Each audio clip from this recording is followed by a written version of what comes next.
ముందు నేను మాట్లాడడం తర్వాత కానీ ఆస్కార్ అవార్డు తర్వాత ఈ సినిమాకు ఒక మంచి మ్యూజిక్ని ఇవ్వడం కాకుండా రేపు నాకు తెలిసి మళ్ళీ దేశంలో ఒక మంచి మ్యూజిక్ ఇచ్చిన సినిమాగా వారి మణి కిరీటంలో ఉండబోతున్న సినిమా నేను అనుకుంటున్నా. ఎందుకంటే తిరిగి చూడు ఇంతకుముందు మన మౌనశ్రీ మాలిక్ గారు రాసిన పాట చాలా అర్థవంతంగా ఉంటుంది. వారికి ముందు మనం సన్మానం చేద్దాం. తర్వాత వెంకటరెడ్డి గారు పెద్దలు ఇద్దరు మాట్లాడతారు. మాట్లాడిన తర్వాత వారికి వేరే కార్యక్రమం ఉంది కాబట్టి పెద్దలు కీరవాణి గారిని మన కోమటిరెడ్డి వెంకటరెడ్డి గారిని వేదిక మీదకి రావాలి. సుమన్ గారు అక్క విమలక్క, సుచిత్ర గారు, వెన్నెల బల్లయ్య గారు, షేరి గారు, వెంకటరెడ్డి గారు, నాగమణి గారు, కృష్ణారెడ్డి గారు. ఫస్ట్ వారికి ఒక సినిమా యూనిట్ మీకు మొట్టమొదటిసారిగా ఒక సన్మానం చేయాలని అనుకున్నది. అది కూడా ఇండియాలో ఫస్ట్ టైం మీకు ఆ యూనిట్ సన్మానం చేస్తున్నందుకు నేను ఆ యూనిట్ సభ్యులకు కూడా నేను ప్రత్యేకంగా కృతజ్ఞతలు తెలియజేస్తున్నా.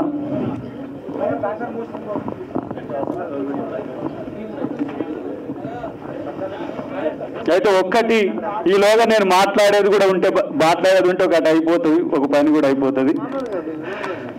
సో ఈరోజు మీ ముందు నేను సినిమా హీరోగా ఉండడానికి అవకాశం కల్పించిన ముఖ్యంగా బొమ్మకు మురళి గారికి ప్రత్యేక కృతజ్ఞతలు.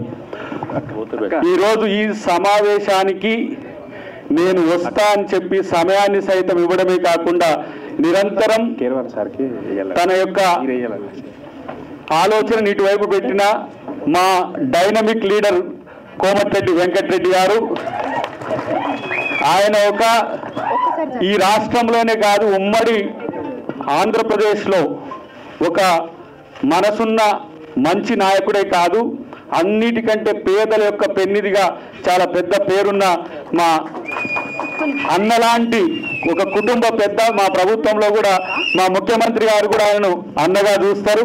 కాబట్టి అలాంటి ఆయన మనసు ఈరోజు సినిమాటోగ్రఫీ శాఖ మంత్రిగా ఉండడమే కాకుండా ఈ రెండు రాష్ట్రాల్లో సినిమాలను, తెలుగు సినిమాను ప్రపంచానికి ఏ విధంగా తీసుకుపోవాలనే ఒక ఆలోచన కూడా ఉన్నది. ఒకవైపు రోడ్డు భవనాల శాఖ రివ్యూ 6-7 గంటలు జరుగుతున్నప్పటికి కూడా నేను దీనికి వస్తా అని చెప్పి కీరవాణి గారికి రాష్ట్ర గీతం వారు సంగీతం చేసినందుకు నేను డెఫినెట్గా వారికి సన్మానం చేయడానికి నేను కంపల్సరీ వస్తుందా అని చెప్పిన కోమటిరెడ్డి వెంకటరెడ్డి గారికి చాలా వారు ఈరోజు హాస్పిటల్కి పోవాల్సిన అవసరం ఉండే అదంతా పక్కన పెట్టేసి నేను వారి కోసం వస్తా అని చెప్పి ఇక్కడికి రావడం, ఈ సినిమాలో ఉన్న పాటల్ని చూసి చాలా సంతోషపడుతున్నాడు పక్కన ఉండి. నేను గద్దరన్నను గుర్తు చేసుకోవాలి. మొట్టమొదటి తను ఎంపీగా పోటీ చేస్తున్నా అనుకుంటున్నప్పుడు వెంకటరెడ్డి గారే గద్దరన్న కాడికి పోయేద్దాం పదా అని చెప్తే తీసుకొని పోతే ఆ రోజు దాదాపు ఒక గంటన్నర మేము స్పెండ్ చేసినాం. వాళ్ళిద్దరి మధ్యన ఒక ఆత్మీయత నేను చూసినా. నేను సరే మీ అందరి ముఖంగా కూడా వారు ఇక్కడనే ఉన్నారు కాబట్టి ఆ రోజు నేను ఒక తప్పుడు మాట మాట్లాడిన రోజు ఏమన్నాడు గద్దరన్న అంటే, వెంటనే కోమటిరెడ్డి గారి ఇంటికి పోదాంపా అని చెప్పి నన్ను తీసుకుపోయి నీ పెద్దన్న లాంటోడు వెంటనే పోయి పోదామని చెప్పిండు గద్దరన్న. ఎంత ప్రేమ తన మీద అంటే రేవంత్ అన్న గారి మనవడి మేమిద్దరం గోలగాలం.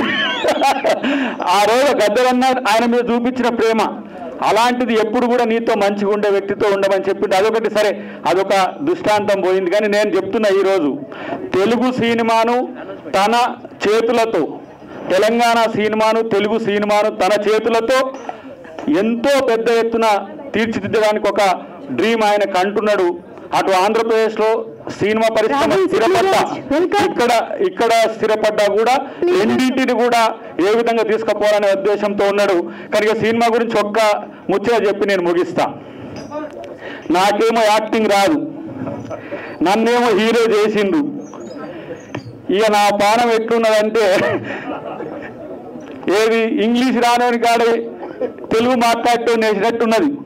40 రోజులు దోమిను నన్ను మొత్తం శేపం దోమినట్టు దోపితే 40 రోజులు తర్వాత నాకు సుమన్ గారు దీంట్లో పెద్ద నాయకుడు అయిన తర్వాత మాకు ఏదైతే గురువు పాత్ర అయిన తర్వాత దాంట్లో కొన్ని మెలకువలు, రవి ప్రకాష్ కొన్ని మెలకువలు, ప్రతి ఒక్కరు నటులంతా కూడా నాకు నటన నేర్పిన పరిస్థితుల్లో ఒక 2-3 రోజులు ఇబ్బంది పడ్డా కూడా మంచిగానే ఈ సినిమా చేసినా. డెఫినెట్గా మీరు దీన్ని చూసి ఒక స్టార్ హీరో చేసినట్టుగానే భావిస్తారని నేను అనుకుంటున్నా, చూస్తారు మీరు.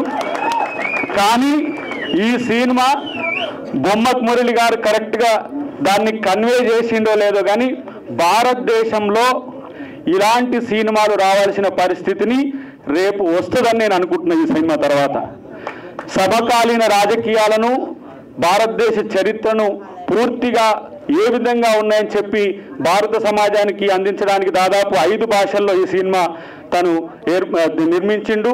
ఇది తెలుగులో మొట్టమొదటిసారిగా తెలుగు గడ్డ మీద ఇక్కడ మొదలవుతున్నది. రేపు హిందీ కానీ, తమిళ్ కానీ, కన్నడ, మలయాళంతో పాటు రీజనల్ భాషల్లో కూడా ఉంది. భవిష్యత్తులో నేను అనుకుంటున్న స్పానిష్, చైనా కూడా. ఎందుకంటే కల్చరల్ డిఎన్ఏ మీద భారతీయులకే కాదు కొన్ని చెప్పలేని అంశాలు దీంట్లో మనం సినిమా ముందు మీ అందరి ముందు మీడియా ముందు చెప్పలేని అంశాలు ఉన్నాయి కాబట్టి ఇంకో 2 పాటలు కూడా ఉంటాయి. ఆ పాటలు వస్తే స్టోరీ రివీల్ అవుతుంది కాబట్టి మళ్ళొక్కసారి వాటిని రిలీజ్ చేసే ప్రయత్నం చేస్తాము.